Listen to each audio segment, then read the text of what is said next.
promised you an update on the Tullahoma-Shelbyville game. We lied. Tullahoma scored a touchdown. Illegal procedure brought it back. They called a timeout. We're going to go to that. We're going to get that final in just a second. We're going to go to the phone lines first. Wade Neeley, the play-by-play voice for the Giles County Bobcats, joins us from WKSR in Pulaski. Wade, tough night tonight. Tough night tonight for Giles County. Oh, yes, absolutely. First of all, thanks for having me on as always. WKSR, extremely excited to be another season with you guys, but you hit the nail on the head. It was, not to speak in cliches, but it was one of those nights where anything that possibly could go wrong for Giles County did go wrong. Fell behind early, and falling behind early against the talented CPA team is not what you want to do. They really kind of played themselves out of the ball game with some first-half turnovers, a couple stray penalties, and just some mental miscues. But make no mistake about it, CPA is a very talented team tonight. We're talking to Wade Neeley, the play-by-play voice for WKSR in Pulaski, as Giles County falls to CPA tonight, 38-10. We had that marked as one of our Stan McNabb key matchups, and Wade, the belief going in, both teams at 2-0, but really this was a district game, and the winner was going to have a leg up on first place in the district, right?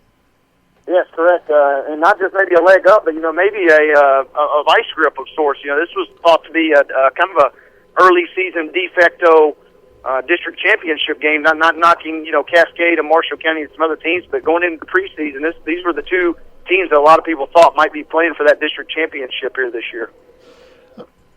Hey, Wade, you got Tullahoma next week. Giles County going to play the Wildcats. They're in a tight one right now with Shelbyville. It's going to be a tough team for them. How do you expect they bounce back after this? They haven't really gotten beaten at home like this in a while. Right. Now, you're exactly right. We were crunching some numbers after the game. This was just the fourth loss that Giles County has had at home since 2009, and only the second ever regular season home loss since 2009. They just don't lose at home very often, and we saw them lose to Fulton last year. Obviously, Fulton was extremely talented to go on to win the state title, but it's been a long time other than that Giles has struggled at home like this. But the good news is Coach Walt Smith was upbeat at halftime. He really challenged his team. He said, we can come out down 38-0 and come out and lay an egg here in the second half and, basically be embarrassed off our own field, or we can keep our chins up and we can come out and we can represent our program with some class and some pride. And, reminds people that how great this program is and can be. But kudos to Walt Smith and his bunch. They rallied a little bit in the second half and made a comeback. Obviously, not enough, of course, to win the game. But I think challenging the kids at halftime and then seeing their reaction in the second half, plus, obviously, Tullahoma, as good as a program as they are, you can't really afford to take any weeks off. You can't afford to take anything lightly, because if you do that, Tullahoma's going to have a big win at the Brickyard again next week. And Tullahoma is on the cusp of getting a big win tonight at Shelbyville. They did score a touchdown on a 6-yard keeper. Tullahoma leads 36-33 with 12 seconds to go in the game at Shelbyville. Wade, did you get my text message about the stream?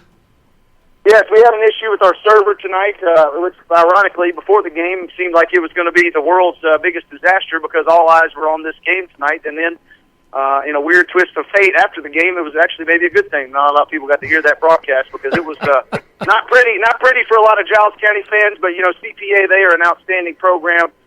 Cannot brag on their fans and their program enough. Coach Ingle Martin is fabulous. We even had Drew Maddox up in the broadcast booth. He was helping out with their broadcast tonight. So it was a first-run organization and a class act tonight, and we wish them all the best, but maybe not the best night to tune in for the Cat. All right. Thanks, Wade. We'll talk to you very, very soon, okay?